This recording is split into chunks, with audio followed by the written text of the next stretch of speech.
Okay, let's drift off to sleep. Today you'll be listening and dozing off on a warm afternoon at Grandma and Grandpa's at Gull Harbor.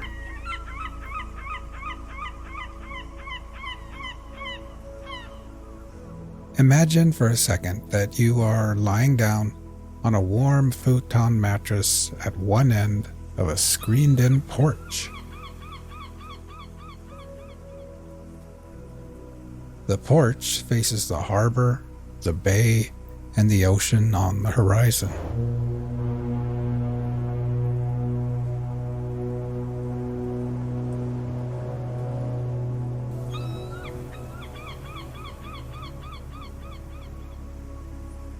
The mattress is nestled into a corner and is part of a cozy little reading nook prepared just for kids.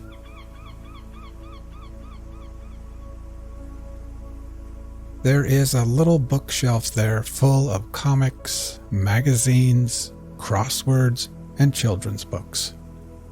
There are new books and worn-out books. The Hardy Boys, Nancy Drew, books about dinosaurs and horses and sea life, and all kinds of stories about kids getting into summer adventures together.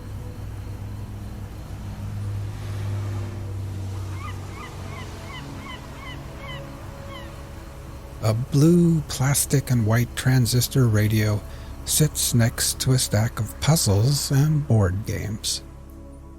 A wooden box contains decks of playing cards, dice, jacks, and short little pencils that have been sharpened way too many times.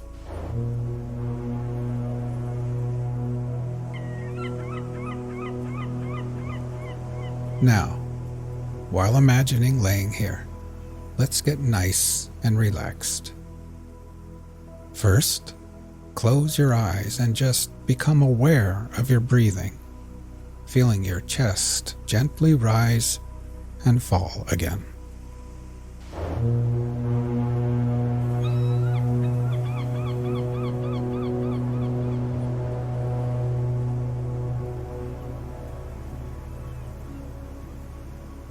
Next, we will try taking a few deeper breaths. First, filling your lungs with air, then holding it in for 2 or 3 seconds before gently exhaling and letting it all go. Ready? Breathe in deeply, hold for 3, 2, 1, and then exhale.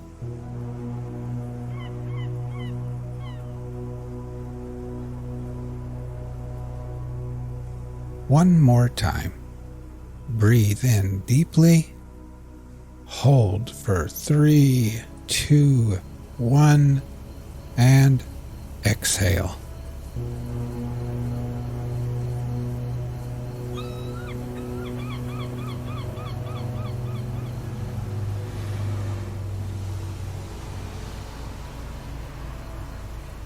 And try thinking to yourself, as I lay here at Gull Harbor, I can feel gravity's pull tugging me gently back towards Earth. With every exhale, I can feel my feet, my ankles, calves, knees, and my legs becoming heavier and more relaxed.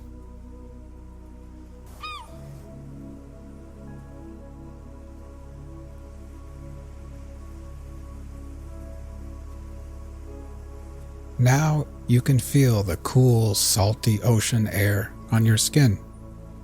It would almost be too cold if it wasn't for the wonderful afternoon sun shining down on you perfectly. The sunlight splatters through the screens and bathes your tan legs and arms with a soothing warmth, almost as if Grandma has wrapped you up like a cocoon in one of her quilted blankets.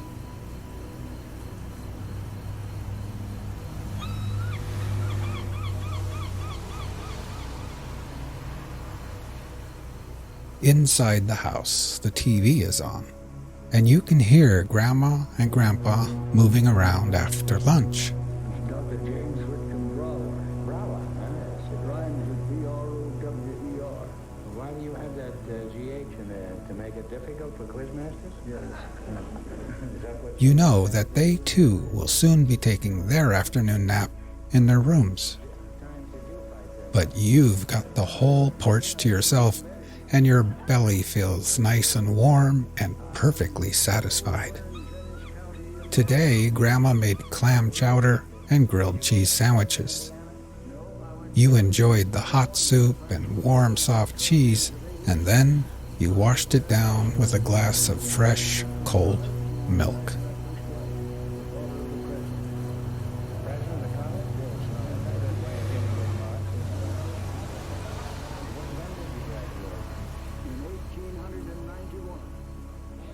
Now, try taking a few more deep breaths. First, filling your lungs with air, holding it there briefly before gently exhaling and letting it all go. Ready? Breathe in deeply, hold for 3, 2, 1, and then exhale.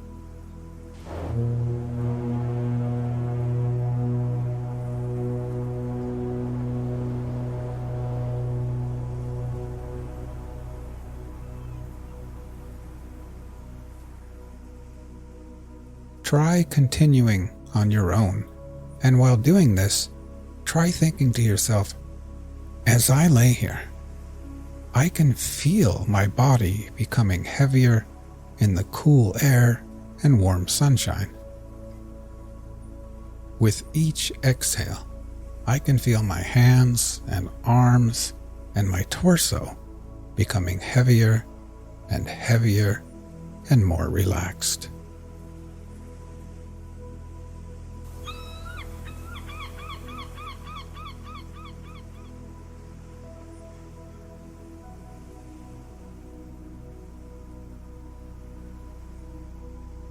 You pull out a random book from the bookshelf. This one is called Summer Friends, and on the cover is a picture of a little girl in a red dress with white polka dots. She's sitting in grass with flowers all about, and she's shaking the paw of a bunny rabbit while a white duck looks on and a little frog jumps through the air. You decide that you're just too sleepy to read right now, so you set the book down and lay back and think about the day. It's no wonder you're sleepy and tired. In the morning, after breakfast, Grandma rubbed coconut-scented sunscreen on your face and arms, and then Grandpa took you with him in the old rusty truck to the hardware store. There he drank coffee and laughed with old bearded men wearing high rubber boots.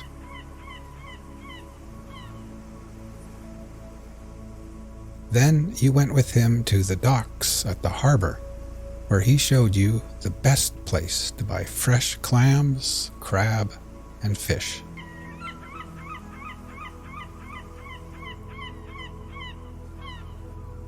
The docks were bustling with activity. Wooden boats creaked against the tide, fishermen shouted to one another, and the air was thick with the scent of salt water, fresh fish, and diesel.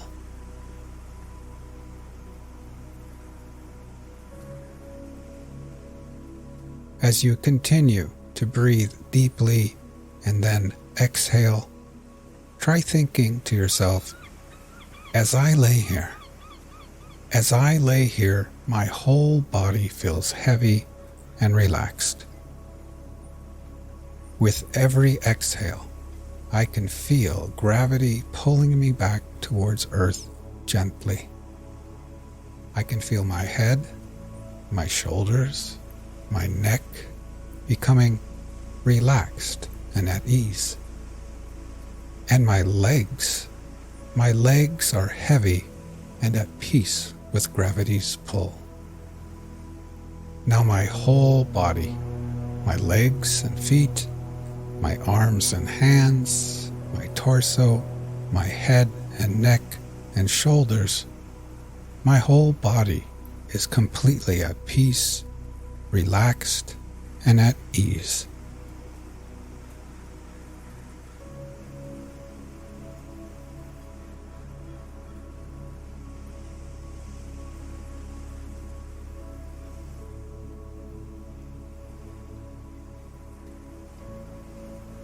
In the late morning, after coming back to the house with Grandpa, you had borrowed his binoculars and walked up Whalebone Hill, where you could see everything far and wide. The little town of Gull Harbor, the fishing boats and ships at sea, the car ferry full of tourists headed to the islands, the seagulls, and kids riding bikes and scooters along the streets below. Then, up on Whalebone Hill, you had finally flown your brand new kite, a beautiful purple kite with a long white tail. It climbed higher and higher and higher through the coastal winds, tugging on your tired arms like a heavy fish on the end of the line.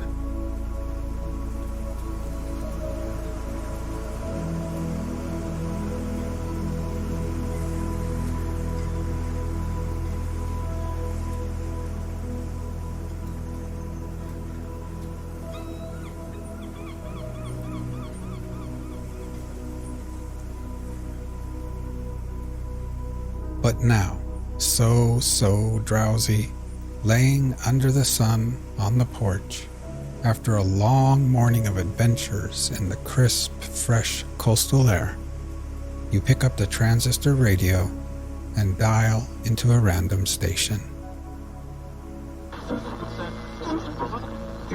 Sensible objects conform to the premonitions of reason and reflect the conscience. All things are moral, and in their boundless changes have an unceasing reference to spiritual And then nature. You set the radio down, Therefore is lay nature back, glorious and close your eyes. color and motion that every globe in the remotest heaven, every chemical change from the rudest crystal up to the laws of life, every change of vegetation from the first principle of growth in the eye of a leaf to the tropical forest and antediluvian coal mine, every animal function from the sponge up to Hercules shall hint or thunder to man the laws of right and wrong, and echo the 10 Commandments. Therefore is nature ever the ally of religion, lends all her pomp and riches to the religious sentiment. Prophet and priest, David, Isaiah, Jesus have drawn deeply from this source. This ethical character so penetrates the bone and marrow of nature as to seem the end for which it was made. Whatever private purpose is answered by any member or part, this is its public and universal function, and is never omitted. Nothing in nature is exhausted in its first use. When a thing has served an end to the uttermost, it is wholly new for an ulterior service. In God, every end is converted into a new means. Thus, the use of commodity, regarded by itself, is mean and squalid. But it is to the mind an education in the doctrine of use, namely, that a thing is good only so far as it serves, that a conspiring of parts and efforts to the production of an end is essential to any being. The first and gross manifestation of this truth is our inevitable and hated training in values and wants, in corn and meat. It has already been illustrated that every natural process is a version of a moral sentence. The moral law lies at the center of nature and radiates to the circumference. It is the pith and marrow of every substance, every relation, and every process. all things with which we deal preach to us. What is a farm but a mute gospel? The chaff and the wheat, weeds and plants, blight, rain, insects, sun. It is a sacred emblem from the first furrow of spring to the last stack which the snow of winter overtakes in the fields. But the sailor, the shepherd, the miner, the merchant, in their several resorts, have each an experience precisely parallel and leading to the same conclusion, because all organizations are radically alike. Nor can it be doubted that this moral sentiment which thus scents the air, grows in the grain and impregnates the waters of the world, is caught by man and sinks into his soul. The moral influence of nature upon every individual is that amount of truth which it illustrates to him. Who can estimate this?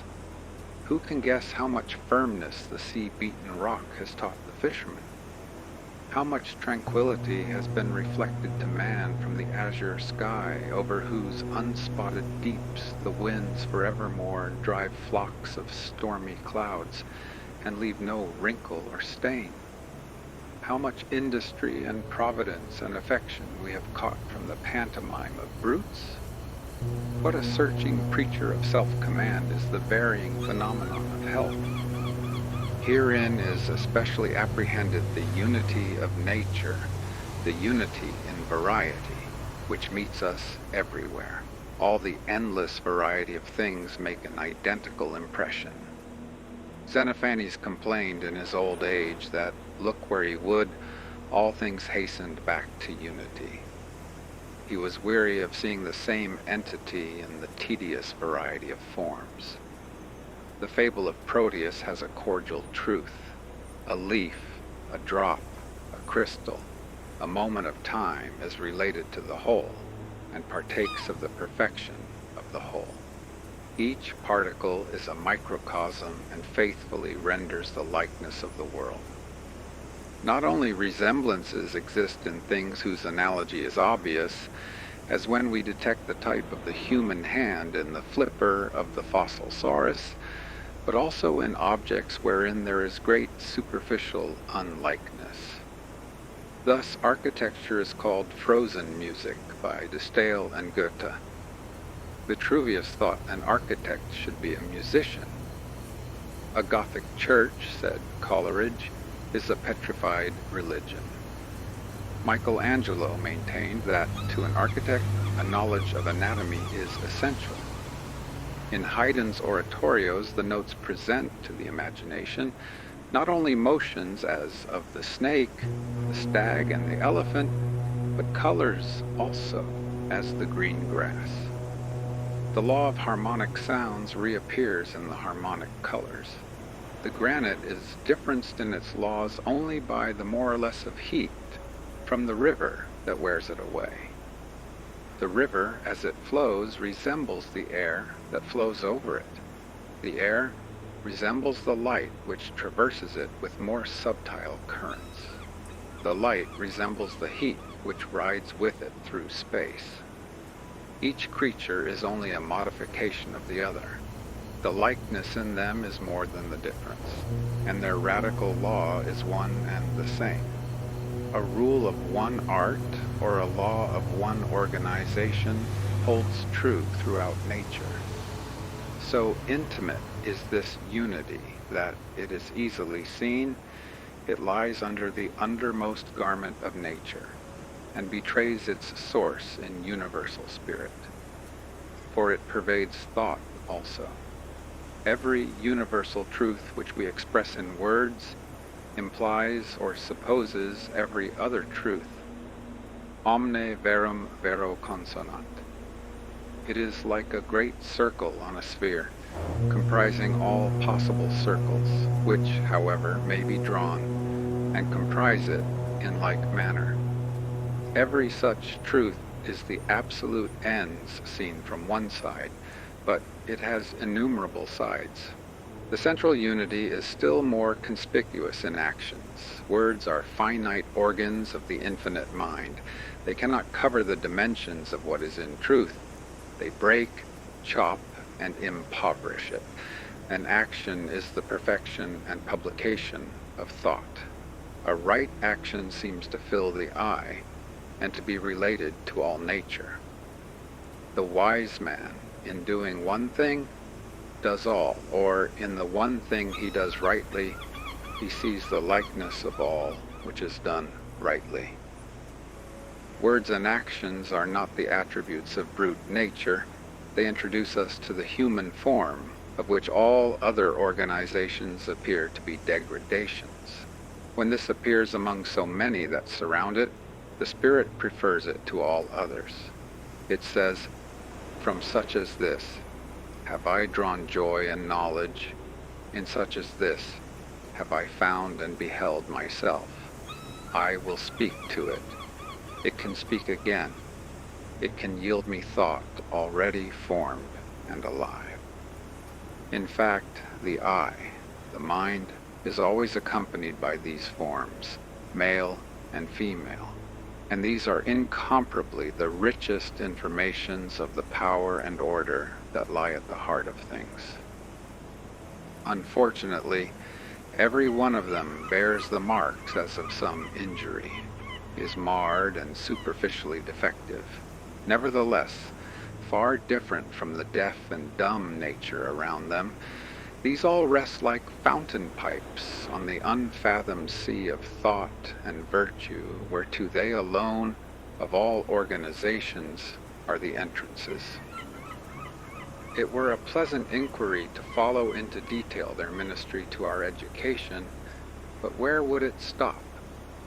We are associated in adolescent and adult life with some friends, who, like skies and waters, are coextensive with our idea, who, answering each to a certain affection of the soul, satisfy our desire on that side, whom we lack power to put at such focal distance from us that we can mend or even analyze them.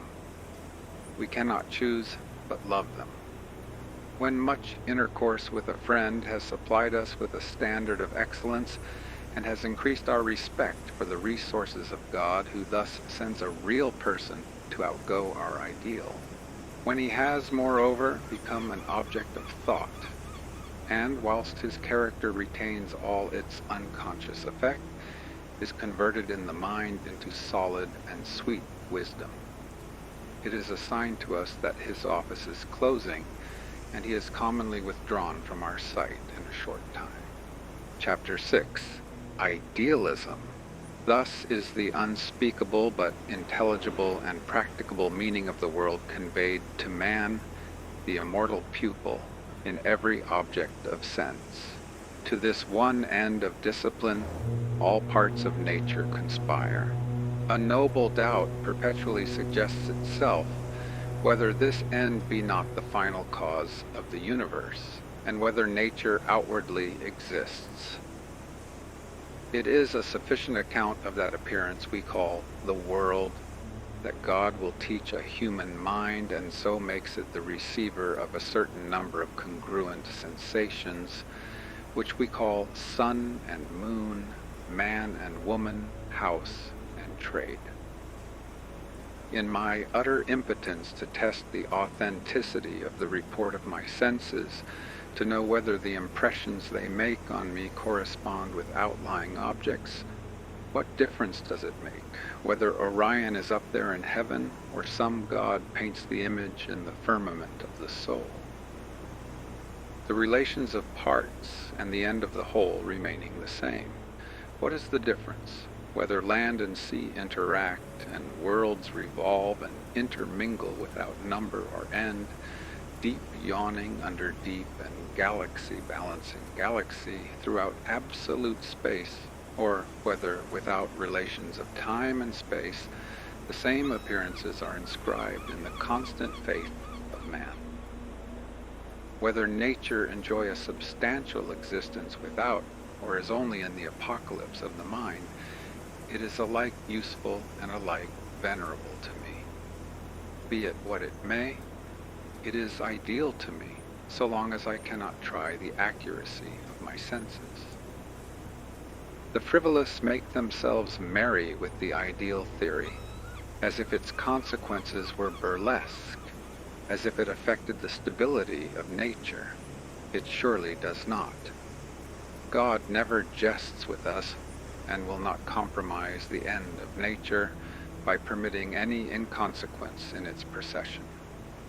Any distrust of the permanence of laws would paralyze the faculties of man. Their permanence is sacredly respected, and his faith therein is perfect. The wheels and springs of man are all set to the hypothesis of the permanence of nature.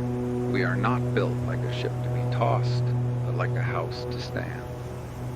It is a natural consequence of this structure that, so long as the active powers predominate over the reflective, we resist with indignation any hint that nature is more short-lived or mutable than spirit.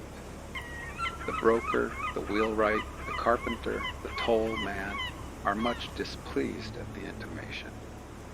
But whilst we acquiesce entirely in the permanence of natural laws, the question of the absolute existence of nature still remains open.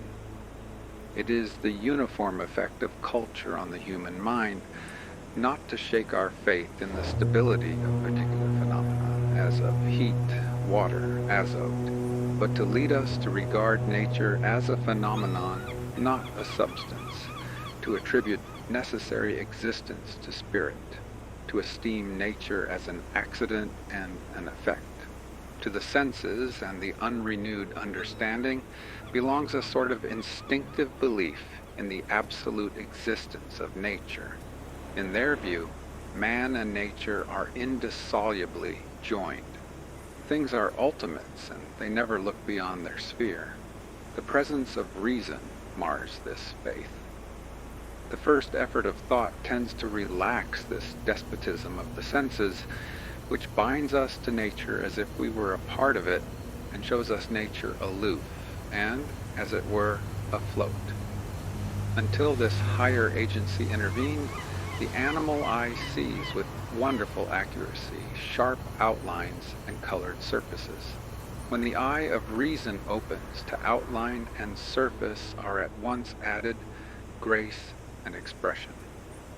These proceed from imagination and affection, and abate somewhat of the angular distinctness of objects. If the reason be stimulated to more earnest vision, outlines and surfaces become transparent and are no longer seen.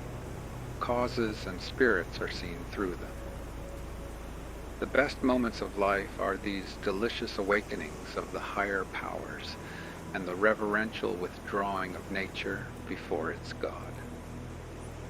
Let us proceed to indicate the effects of culture. 1.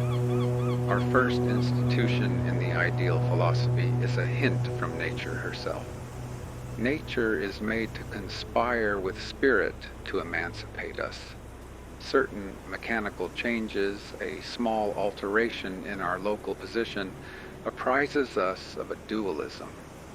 We are strangely affected by seeing the shore from a moving ship, from a balloon, or through the tints of an unusual sky.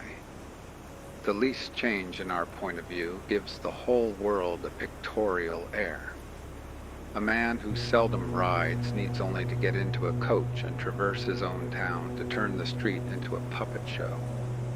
The men, the women, talking, running, bartering, fighting, the earnest mechanic, the lounger, the beggar, the boys, the dogs, are unrealized at once, or at least wholly detached from all relation to the observer, and seen as apparent, not substantial beings. What new thoughts are suggested by seeing a face of country quite familiar in the rapid movement of the railroad car? Nay, the most wonted objects make a very slight change in the point of vision, please us most. In a camera obscura, the butcher's cart and the figure of one of our own family amuse us. So a portrait of a well-known face gratifies us. Turn the eyes upside down by looking at the landscape through your legs, and how agreeable is the picture, though you have seen it any time these 20 years. In these cases, by mechanical means, is suggested the difference between the observer and the spectacle, between man and nature. Hence arises a pleasure mixed with awe. I may say a low degree of the sublime is felt from the fact, probably, that man is hereby apprised that, whilst the world is a spectacle, something in himself is stable. 2. In a higher manner, the poet communicates the same pleasure. By a few strokes he delineates, as on air, the sun, the mountain, the camp, the city, the hero, the maiden, not different from what we know them, but only lifted from the ground and afloat before the eye. He unfixes the land and the sea, makes them revolve around the axis of his primary thought, and disposes them anew. Possessed himself by a heroic passion, he uses matter as symbols of it. The sensual man conforms thoughts to things. The poet conforms things to his thoughts. The one esteems nature as rooted and fast, the other as fluid, and impresses his being thereon. To him, the refractory world is ductile and flexible. He invests dust and stones with humanity and makes them the words of the reason. The imagination may be defined to be the use which the reason makes of the material world. Shakespeare possesses the power of subordinating nature for the purposes of expression beyond all poets. His imperial muse tosses the creation like a bauble from hand to hand, and uses it to embody any caprice of thought that is uppermost in his mind. The remotest spaces of nature are visited, and the farthest sundered things are brought together by a subtle spiritual connection.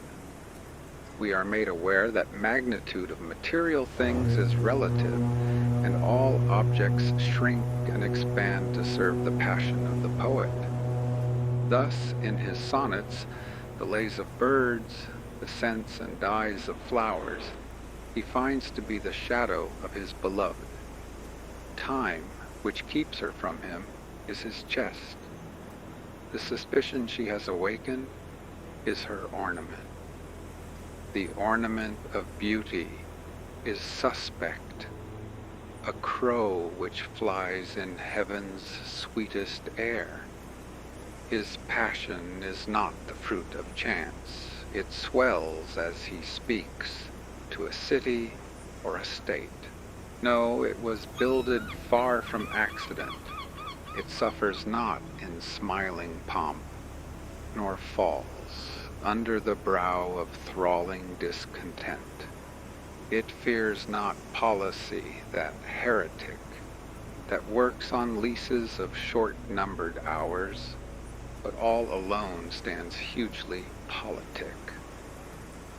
In the strength of his constancy, the pyramids seem to him recent and transitory. The freshness of youth and love dazzles him with its resemblance to morning. Take those lips away, which so sweetly were forsworn, and those eyes, the break of day, lights that do mislead the morn. The wild beauty of this hyperbole, I may say, in passing, it would not be easy to match in literature. This transfiguration which all material objects undergo through the passion of the poet, this power which he exerts to dwarf the great, to magnify the small, might be illustrated by 1,000 examples from his plays. I have before me The Tempest, and will cite only these few lines. Ariel, the strong, based promontory, have I made shake, and by the spurs plucked up, the pine and cedar. Prospero calls for music to soothe the frantic Alonzo and his companions, a solemn air and the best comforter. To an unsettled fancy, cure thy brains, now useless, boiled within thy skull. Again the charm dissolves apace, and, as the morning steals upon the night, melting the darkness, so their rising senses begin to chase the ignorant fumes that mantle.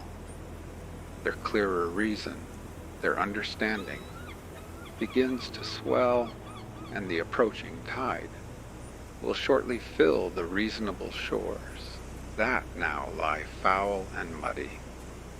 The perception of real affinities between events, that is to say, of ideal affinities for those only are real, enables the poet thus to make free with the most imposing forms and phenomena of the world, and to assert the predominance of the soul.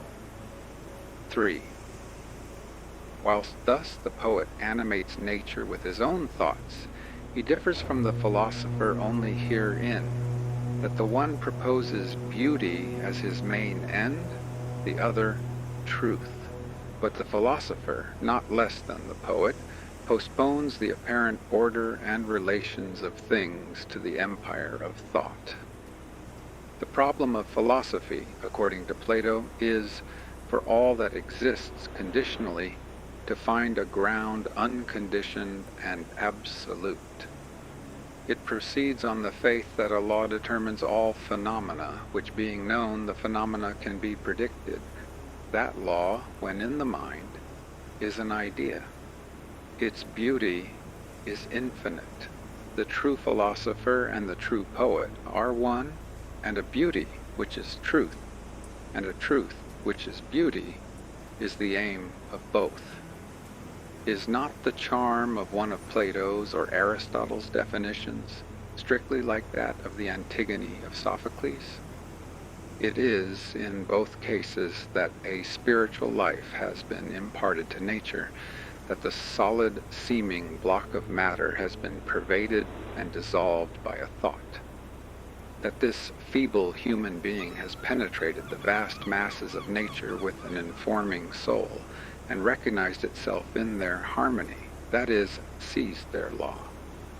In physics, when this is attained, the memory disburthens itself of its cumbrous catalogues of particulars, and carries centuries of observation in a single formula. Thus, even in physics, the material is degraded before the spiritual. The astronomer, the geometer, rely on their irrefragable analysis and disdain the results of observation.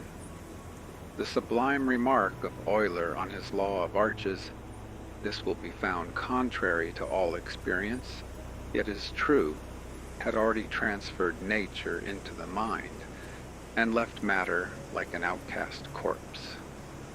4th, intellectual science has been observed to beget invariably a doubt of the existence of matter. Turgot said, "He that has never doubted the existence of matter may be assured he has no aptitude for metaphysical inquiries. It fastens the attention upon immortal, necessary, uncreated natures, that is, upon ideas, and in their presence we feel that the outward circumstance is a dream and a shade. Whilst we wait in this Olympus of gods, we think of nature as an appendix to the soul. We ascend into their region and know that these are the thoughts of the Supreme Being. These are they who were set up from everlasting, from the beginning, or ever the earth was. When he prepared the heavens, they were there. When he established the clouds above, when he strengthened the fountains of the deep, then they were by him, as one brought up with him. Of them took he counsel. Their influence is proportionate. As objects of science, they are accessible to few men, yet all men are capable of being raised by piety or by passion into their region, and no man touches these divine natures without becoming, in some degree, himself divine. Like a new soul, they renew the body. We become physically nimble and lightsome. We tread on air. Life is no longer irksome, and we think it will never be so. No man fears age or misfortune or death in their serene company, for he is transported out of the district of change.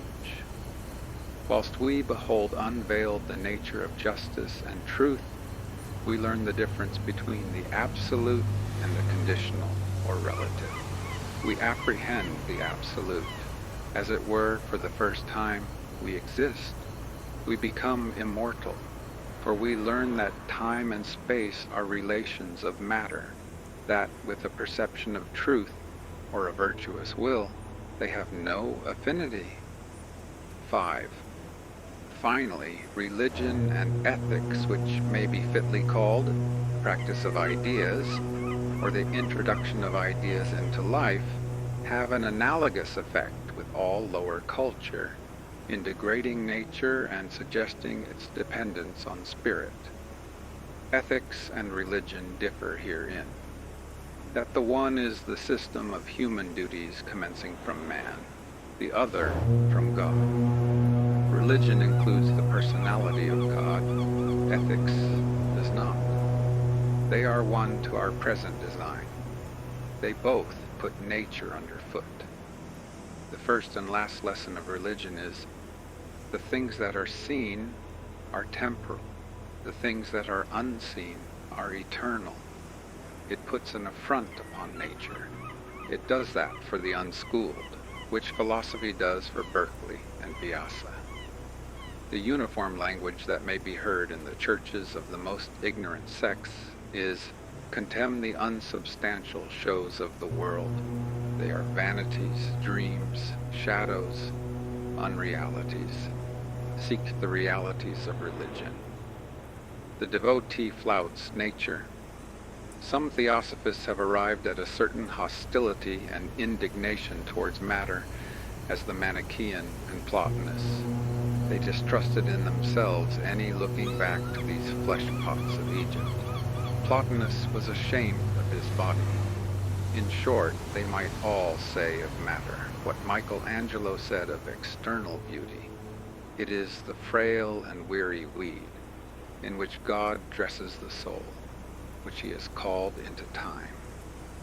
It appears that motion, poetry, physical and intellectual science, and religion all tend to affect our convictions of the reality of the external world. But I own there is something ungrateful in expanding too curiously the particulars of the general proposition, that all culture tends to imbue us with idealism. I have no hostility to nature, but a child's love to it. I expand and live in the warm day like corn and melons. Let us speak her fair. I do not wish to fling stones at my beautiful mother, nor soil my gentle nest. I only wish to indicate the true position of nature in regard to man, wherein to establish man all right education tends, as the ground which to attain is the object of human life, that is, of man's connection with nature. Culture inverts the vulgar views of nature and brings the mind to call that apparent, which it uses to call real, and that real, which it uses to call visionary. Children, it is true, believe in the external world. The belief that it appears only is an afterthought, but with culture, this faith will as surely arise on the mind as did the first. The advantage of the ideal theory over the popular faith is this, that it presents the world in precisely that view which is most desirable to the mind. It is, in fact, the view which reason, both speculative and practical, that is, philosophy and virtue, take. For seen in the light of thought, the world always is phenomenal, and virtue subordinates it to the mind. Idealism sees the world in God. It beholds the whole circle of persons and things, of actions and events, of country and religion, not as painfully accumulated atom after atom, act after act, in an aged, creeping past, but as one vast picture which God paints on the instant eternity for the contemplation of the soul.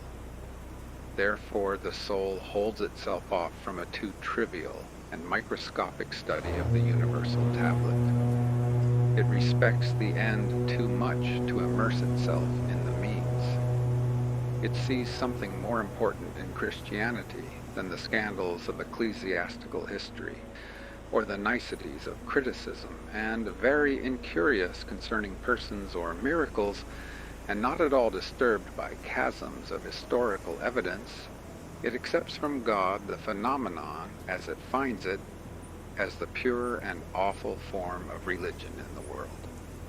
It is not hot and passionate at the appearance of what it calls its own good or bad fortune, at the union or opposition of other persons. No man is its enemy.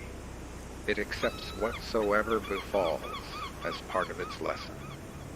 It is a watcher more than a doer, and it is a doer, only that it may the better watch. Chapter 7. Spirit. It is essential to a true theory of nature and of man that it should contain somewhat progressive uses that are exhausted or that may be, and facts that end in the statement cannot be all that is true of this brave lodging wherein man is harbored, and wherein all his faculties find appropriate and endless exercise, and all the uses of nature admit of being summed in one, which yields the activity of man an infinite scope. Through all its kingdoms to the suburbs and outskirts of things, it is faithful to the cause whence it had its origin. It always speaks of spirit. It suggests the absolute. It is a perpetual effect. It is a great shadow pointing always to the sun behind us. The aspect of nature is devout. Like the figure of Jesus, she stands with bended head and hands folded upon the breast. The happiest man is he who learns from nature the lesson of worship, of that ineffable essence which we call spirit.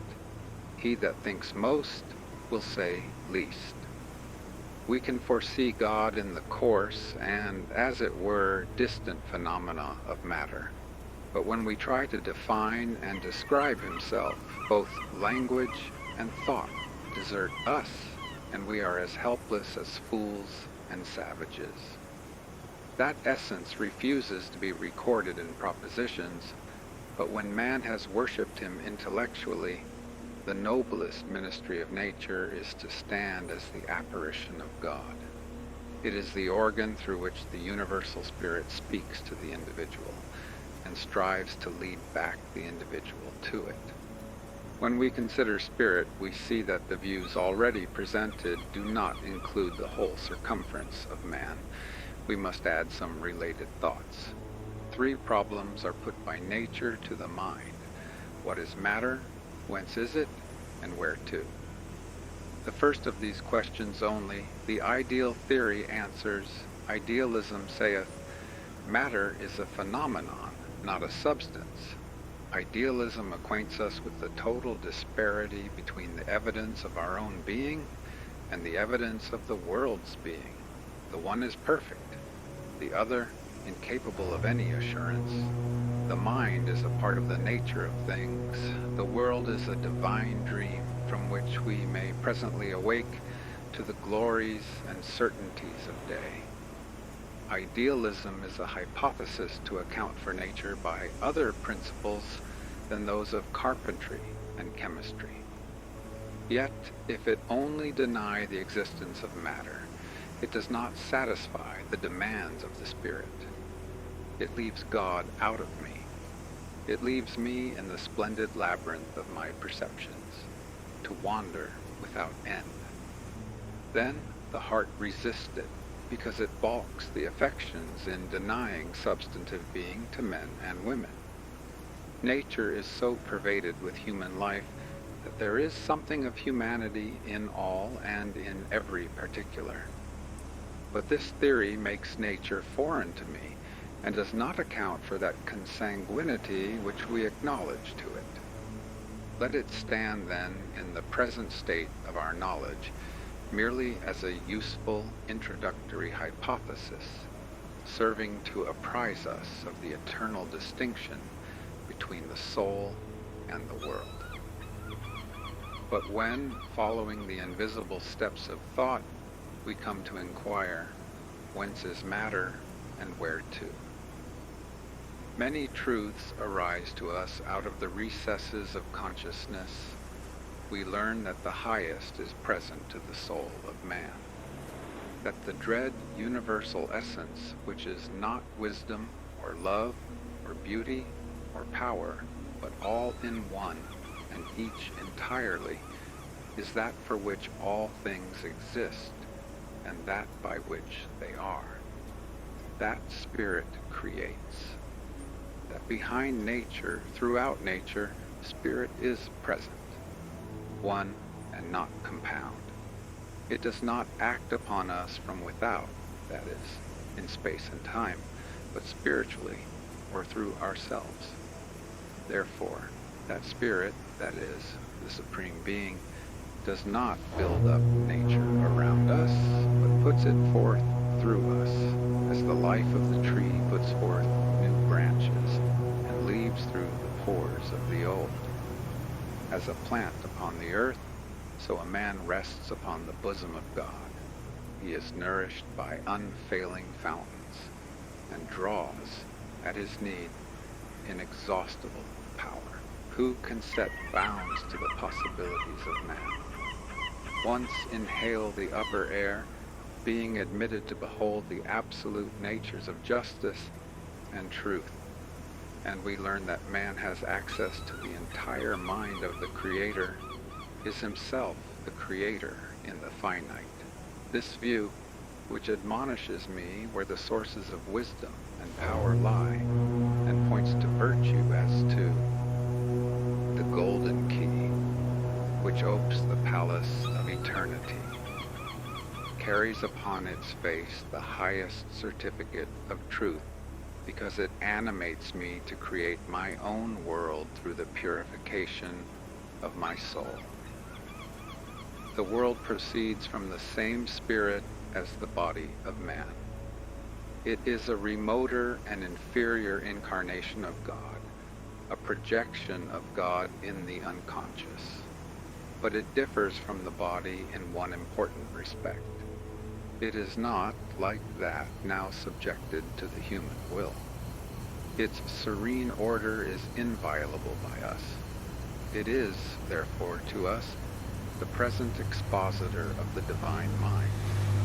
It is a fixed point whereby we may measure our departure. As we degenerate, the contrast between us and our house is more evident. We are as much strangers in nature as we are aliens from God. We do not understand the notes of birds. The fox and the deer run away from us. The bear and tiger rend us. We do not know the uses of more than a few plants, as corn and the apple, the potato and the vine. Is not the landscape, every glimpse of which hath a grandeur, a face of him? Yet this may show us what discord is between man and nature, for you cannot freely admire a noble landscape if laborers are digging in the field hard by. The poet finds something ridiculous in his delight until he is out of the sight of men. Chapter 8, Prospects. In inquiries respecting the laws of the world and the frame of things, the highest reason is always the truest. That which seems faintly possible, it is so refined, is often faint and dim, because it is deepest seated in the mind among the eternal verities. Empirical science is apt to cloud the sight, and by the very knowledge of functions and processes, to bereave the student of the manly contemplation of the whole. The savant becomes unpoetic, but the best-read naturalist who lends an entire and devout attention to truth will see that there remains much to learn of his relation to the world, and that it is not to be learned by any addition or subtraction or other comparison of known quantities, but is arrived at by untaught sallies of the spirit, by a continual self-recovery, and by entire humility. He will perceive that there are far more excellent qualities in the student than preciseness and infallibility, that a guess is often more fruitful than an indisputable affirmation, and that a dream may let us deeper into the secret of nature than 100 concerted experiments.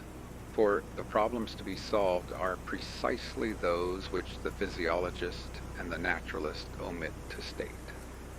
It is not so pertinent to man to know all the individuals of the animal kingdom as it is to know whence and where to is this tyrannizing unity in his constitution, which evermore separates and classifies things, endeavoring to reduce the most diverse to one form. When I behold a rich landscape, it is less to my purpose to recite correctly the order and superposition of the strata than to know why all thought of multitude is lost in a tranquil sense of unity. I cannot greatly honor minuteness in details so long as there is no hint to explain the relation between things and thoughts, no ray upon the metaphysics of conchology, of botany, of the arts, to show the relation of the forms of flowers, shells, animals, architecture to the mind, and build science upon ideas.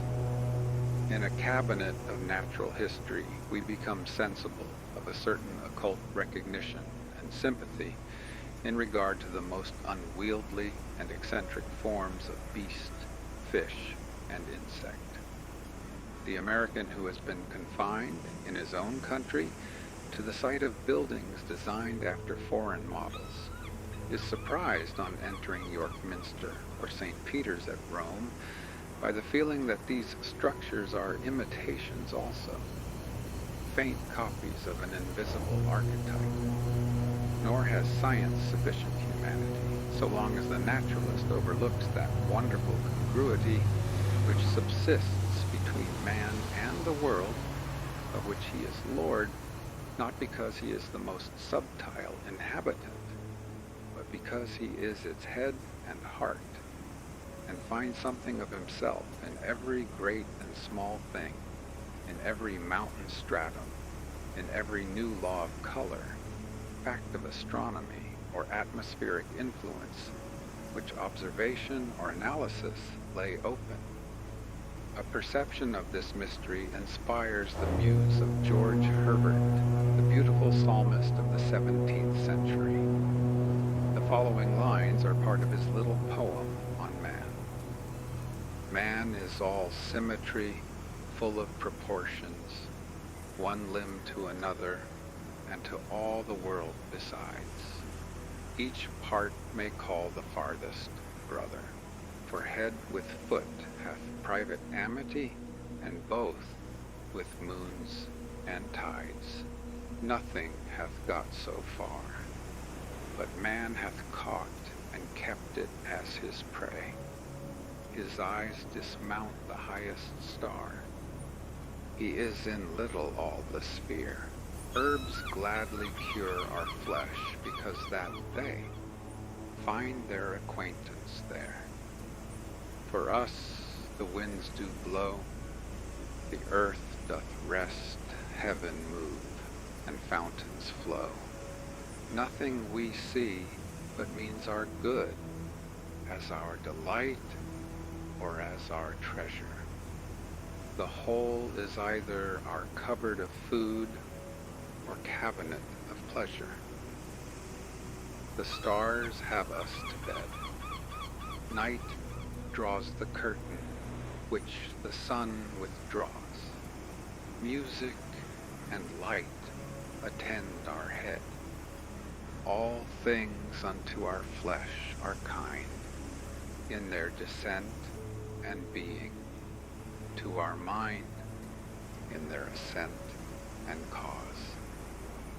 More servants wait on man than he'll take notice of. In every path he treads down that which doth befriend him. When sickness makes him pale and wan, O mighty love, man is one world and hath another to attend him. The perception of this class of truths makes the attraction which draws men to science, but the end is lost sight of in attention to the means. In view of this half-sight of science, we accept the sentence of Plato that poetry comes nearer to vital truth than history. Every surmise and vaticination of the mind is entitled to a certain respect, and we learn to prefer imperfect theories and sentences which contain glimpses of truth to digested systems which have no one valuable suggestion. A wise writer will feel that the ends of study and composition are best answered by announcing undiscovered regions of thought, and so communicating through hope new activity to the torpid spirit. I shall therefore conclude this essay with some traditions of man and nature which a certain poet sang to me, and which, as they have always been in the world, and perhaps reappear to every bard, may be both history and prophecy. The foundations of man are not in matter, but in spirit. But the element of spirit is eternity. To it, therefore, the longest series of events, the oldest chronologies are young and recent. In the cycle of the universal man, from whom the known individuals proceed, centuries are points, and all history is but the epoch of one degradation. We distrust and deny inwardly our sympathy with nature. We own and disown our relation to it by turns. We are, like Nebuchadnezzar, dethroned, bereft of reason, and eating grass like an ox, but who can set limits to the remedial force of spirit? A man is a god in ruins. When men are innocent, life shall be longer, and shall pass into the immortal, as gently as we awake from dreams. Now, the world would be insane and rabid if these disorganizations should last for hundreds of years. It is kept in check by death and infancy. Infancy is the perpetual Messiah, which comes into the arms of fallen men and pleads with them to return to paradise. Man is the dwarf of himself. Once he was permeated and dissolved by spirit, he filled nature with his overflowing currents. Out from him sprang the sun and moon. From man, the sun. From woman, the moon. The laws of his mind, the periods of his actions, externized themselves into day and night, into the year and the seasons. But, having made for himself this huge shell, his waters retired. He no longer fills the veins and veinlets. He is shrunk to a drop. He sees that the structure still fits him, but fits him colossally.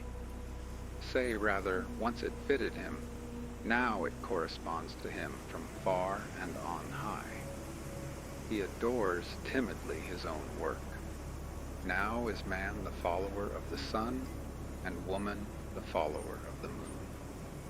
Yet sometimes he starts in his slumber, and wonders at himself and his house, and muses strangely at the resemblance betwixt him and it.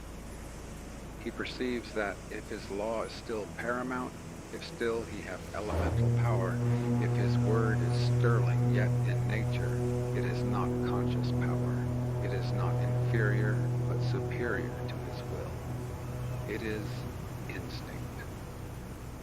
Thus my Orphic poet sang, At present, man applies to nature but half his force. He works on the world with his understanding alone. He lives in it and masters it by a penny wisdom. And he that works most in it is but a half man. And whilst his arms are strong and his digestion good, his mind is imbruted, and he is a selfish savage. His relation to nature, his power over it, is through the understanding, as by manure, the economic use of fire, wind, water, and the mariner's need, steam, coal, chemical agriculture, the repairs of the human body by the dentist and the surgeon. This is such a resumption of power, as if a banished king should buy his territories inch by inch, instead of vaulting at once into his throne. Meantime, in the thick darkness, there are not wanting gleams of a better light, occasional examples of the action of man upon nature with his entire force, with reason as well as understanding. Such examples are the traditions of miracles in the earliest antiquity of all nations, the history of Jesus Christ, the achievements of a principle as in religious and political revolutions, and in the abolition of the slave trade, the miracles of enthusiasm as those recorded of Swedenborg, Hohenlohes, and the Shakers, many obscure and yet contested facts, now arranged under the name of animal magnetism, prayer, eloquence, self-healing, and the wisdom of children. These are examples of reason's momentary grasp of the scepter, the exertions of a power which exists not in time or space, but an instantaneous in-streaming causing power.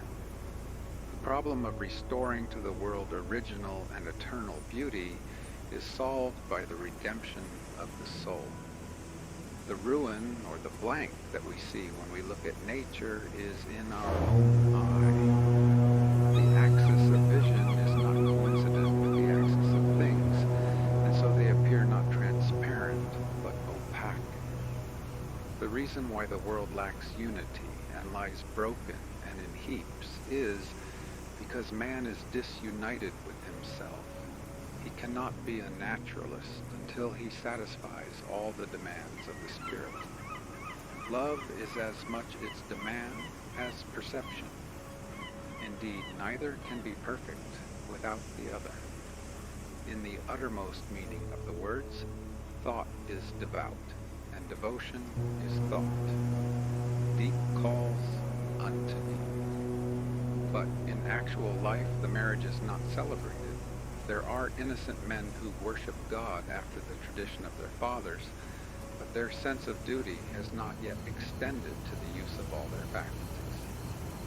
And there are patient naturalists, but they freeze their subject under the wintry light of the understanding. Is not prayer also a study of truth, a sally of the soul to the unfound infinite?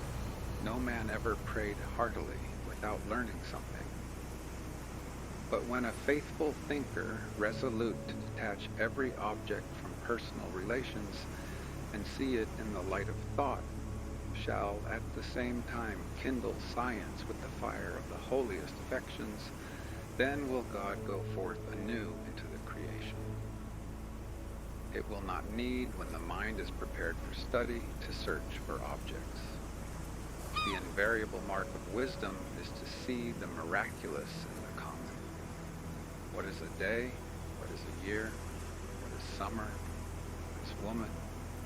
What is a child? What is sleep? To our blindness, these things seem unaffecting. We make fables to hide the baldness of the fact and conform it, as we say, to the higher law of the mind. But when the fact is seen under the light of an idea, the gaudy fable fades and shrivels. We behold the real higher law. To the wise, therefore, a fact is true poetry and the most beautiful of fables. These wonders are brought to our own door. You also are a man and woman, and their social life, poverty, labor, sleep, fear, fortune are known to you. Learn that none of these things is superficial, but that each phenomenon has its roots in the faculties and affections of the mind. Whilst the abstract question occupies your intellect, nature brings it in the concrete to be solved by your hands. It were a wise inquiry for the closet to compare, point by point, especially at remarkable crises in life, our daily history, with the rise and progress of ideas in the mind. So shall we come to look at the world with new eyes. It shall answer the endless inquiry of the intellect, what is truth, and of the affections, what is good, by yielding itself passive to the educated will. Then shall come to pass what my poet said. Nature is not fixed, but fluid. Spirit alters, molds, makes it. The immobility or bruteness of nature is the absence of spirit. To pure spirit, it is fluid, it is volatile, it is obedient. Every spirit builds itself a house, and beyond its house, a world, and beyond its world, a heaven. Know then that the world exists for you. For you is the phenomenon perfect. What we are, that only can we see. All that Adam had, all that Caesar could, you have and can do. Adam called his house heaven and earth. Caesar called his house Rome. You perhaps call yours a cobbler's trade, 100 acres of plowed land, or a scholar's garret. Yet line for line and point for point, your dominion is as great as theirs, though without fine names. Build, therefore, your own world. As fast as you conform your life to the pure idea in your mind, that will unfold its great proportions. A correspondent revolution in things will attend the influx of the Spirit. So fast will disagreeable appearances of swine, spiders, snakes, pests, madhouses, prisons, enemies vanish. They are temporary and shall be no more seen.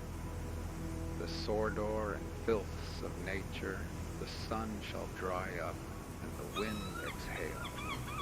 As when the summer comes from the south, the snowbanks melt, and the face of the earth becomes green before it, so shall the advancing Spirit create its ornaments along its path, and carry with it the beauty it visits, and the song which enchants it. It shall draw beautiful faces, warm hearts, wise discourse, and heroic acts around its way, until evil is no more seen. The kingdom of man over nature, which cometh not with observation, a dominion such as now is beyond his dream of God. He shall enter without more wonder than the blind man feels who is gradually restored to perfect sight.